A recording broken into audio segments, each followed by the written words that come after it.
You know what's on my mind? The Russian invasion of Ukraine. Here on my daily thought bubble. Now, Russia just made a full scale military invasion on Ukraine. And by the way, let me make a disclaimer. Let me change my narrative here. Putin was the one who made the invasion on Ukraine, not the Russian people. The Russian people are primarily against what Putin is doing. It is a doing of one man. Let's be clear about that. One man who is hell bent on expanding his power into Europe. One man who is and has a lust for power and that knows no bounds. This is his doing. The Russian people are against this. And the question, I guess, that we have to ask ourselves is why is Putin doing this? I've heard a lot of different perspectives, and some people are buying into Putin's spin or his narrative. And what is Putin's narrative? He's saying, so let's dissect this, for the people that are listening. Let's dissect this. Putin is saying that he is doing this because NATO is neglecting or ignoring his requests that Ukraine not be a part of NATO. And that's why he's invading Ukraine. Think about how illogical that sounds. And by invading Ukraine, the logic he was making was that he doesn't want Ukraine to be a part of NATO because that now comes too close to his borders, the border of Russia. But by invading Ukraine, he is now at the doorstep of NATO with Poland and all the other countries around Ukraine, which are all NATO allies. Doesn't make sense. Next, he makes another reason. The other reason is that he's saying that Ukraine is traditionally a part of Russia, therefore he has to invade it. Invade it and kill people. Remember that Ukraine is a separate state, that they voted to be separate from Russia. Over 90% of Ukrainians voted to be independent of Russia. They identify as Ukrainians, not Russians. Next, Putin says that Ukraine is a threat to them, that Ukraine is attacking the Russian separatists, which is where it all started. He says, I'm just going to go into the eastern side or the western side where the Russian separatists are being attacked. That was his false flag.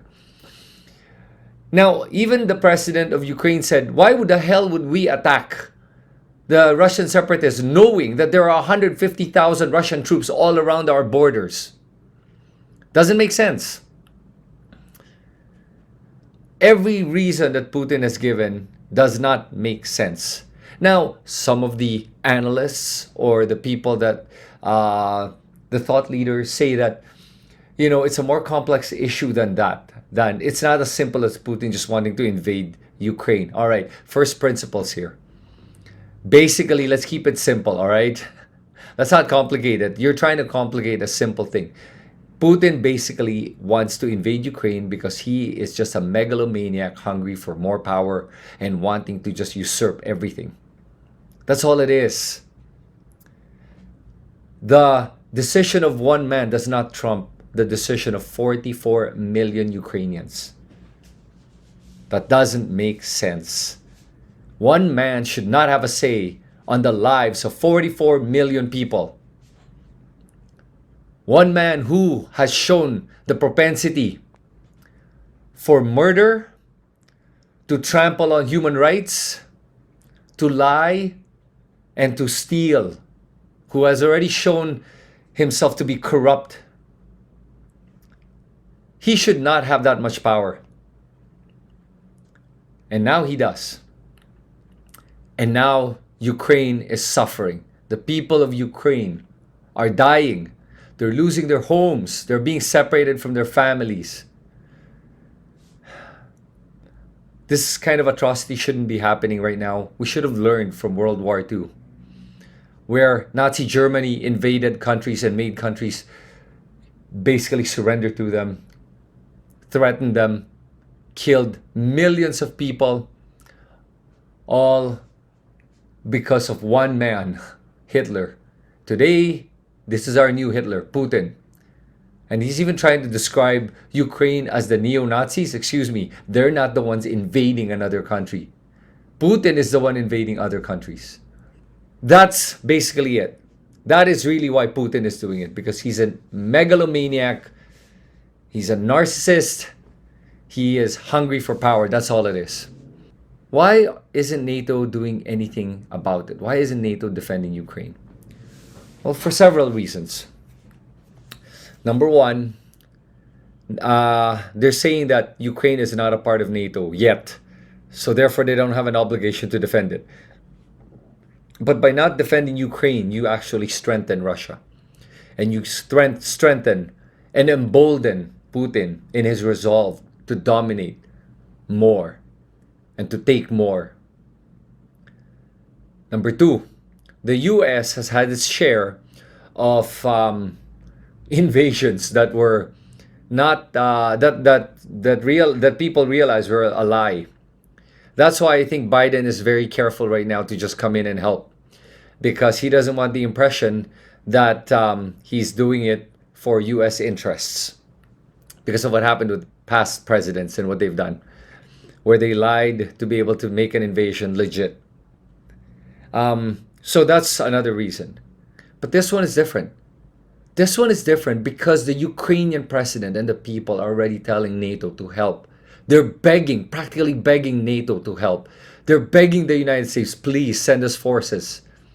Please help us so that we can defend ourselves. And yet they don't want to do it. And honestly, it's hard to blame NATO for not wanting to help. It is. Putin is a bully. Putin has threatened every nation that decides to help Ukraine. Putin basically made a veiled threat. He said, if any nation decides to help Ukraine, they will be dealt with in a manner that has not been seen ever. And he is referring to his nuclear weapons. He is basically saying that if any country decides to help, he will unleash his nuclear weapons. He will launch those nuclear missiles. And the world cowered to this bully. Biden has not shown strength. And honestly, bullies like Putin only understand strength, not appeasement, which is what's happening right now, appeasement. With the French president going to Russia to try to talk to Putin. And those are appeasements. Putin only understands strength. And strength has to be met with strength. And that's it. That's the only thing he understands. I don't want a World War III. And honestly, I think if we stand idle and not stop him from invading Ukraine, this will embolden other authoritarian countries like China, which China has already started to see as weakness from NATO and from the United States. And they're now flying jets, fighter jets over Taiwan. They're testing the waters. They're testing Taiwan. They're testing the resolve of the nations, of what they're willing to do to defend these countries. And this is where the problem lies. If we don't speak up now, we don't stand up to authoritarian regimes like China and Russia, this is not going to stop. And World War III, whether you like it or not, will come to our doorsteps. Philippines is already a victim of this. They're already at our doorsteps.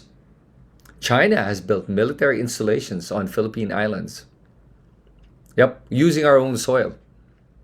And this is why we should speak up.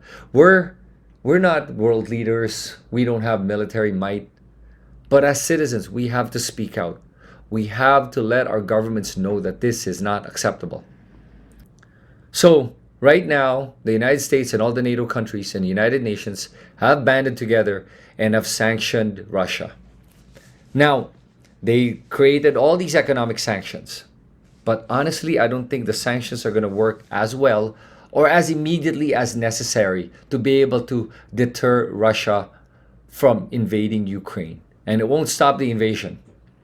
It'll just slow it down by a little bit. That's about it. Why won't it stop the invasion? And why won't it work? Number one, I think Putin did prepare for this sanctions because he knew it was coming. So he already created a war chest, literally a war chest, so that no matter what happens, he's going to be set for life anyway. He has a lot of money. He's already stolen so much from the Russian people anyway, and given it to himself and all his cronies. He has already raped Russia and Russia's economy for his own personal gains. Make no mistake about it. He has enriched himself with the people's money. Let's not lie to ourselves about this.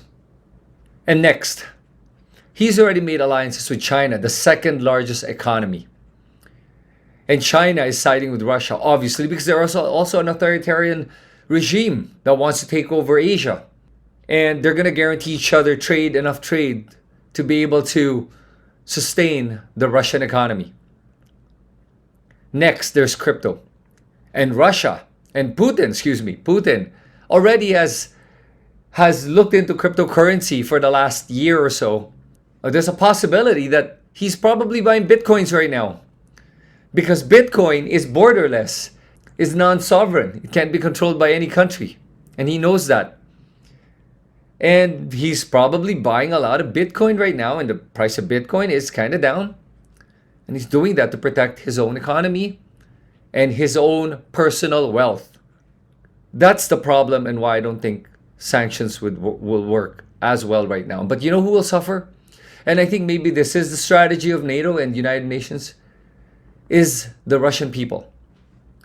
Now, it's not the Russian people that want this war. And the Russian people are afraid of their president. They're afraid. But this invasion in Ukraine has shown that there are thousands and millions probably of Russians that are against this invasion and are starting to now protest and show Putin that they're not for this invasion. But with these economic sanctions, I guarantee you the Russians are going to suffer. They're going to suffer. Their economy is going to suffer. While Putin is sitting in his golden palace with his money and all his cronies. And they're not going to suffer that much, really. They're not going to feel it. But the Russian people will. And what the United Nations is hoping is that the Russian people feel it enough that they're going to want to overthrow their own government. But they're afraid. And what the United Nations and what NATO is hoping, that they won't be afraid anymore, that they're going to stand up. I don't know what the United Nations should do or what NATO should do. To be honest with you, I don't know if, NATO going into Ukraine to stop Russia from invading is the right decision, or not going in is the right decision. I would prefer that they do. But if they do, make no mistake about it, Putin is going to choose the nuclear option. He is going to press the nuclear option, and we're going to go into World War III. Because he is going to aim those nuclear missiles at all the other European nations. And there will be a lot of casualties. But that is a risk we must take, I guess. Because if we don't do it now, Putin gets stronger. And we will come head to head, and there will be a World War III at the rate it's going anyway. It's now or never. I'd say stop him while he's still not that strong. Because when he gets stronger, it's going to be more difficult to stop him. As much as I want Biden to succeed, I don't think he has the balls to stand up to Putin. He's already shown weakness by his statement before, where he made that gaffe where he said, it depends on what kind of invasion Putin does.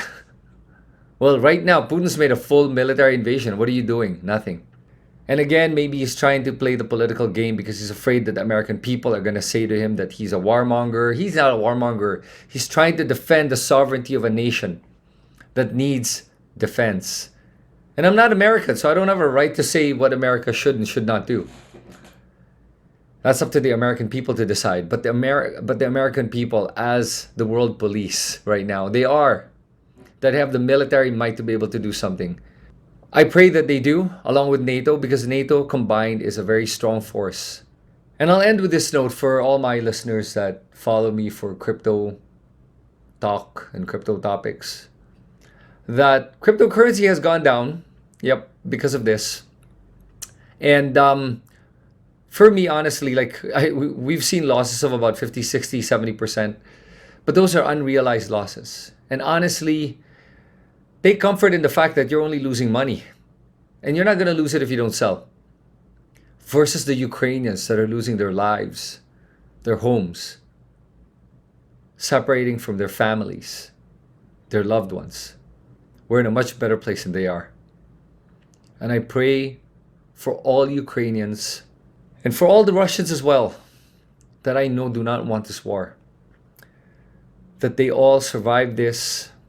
And I pray there's as little casualty as possible. And I really hope Putin does not succeed in his quest for more power and his lust for power.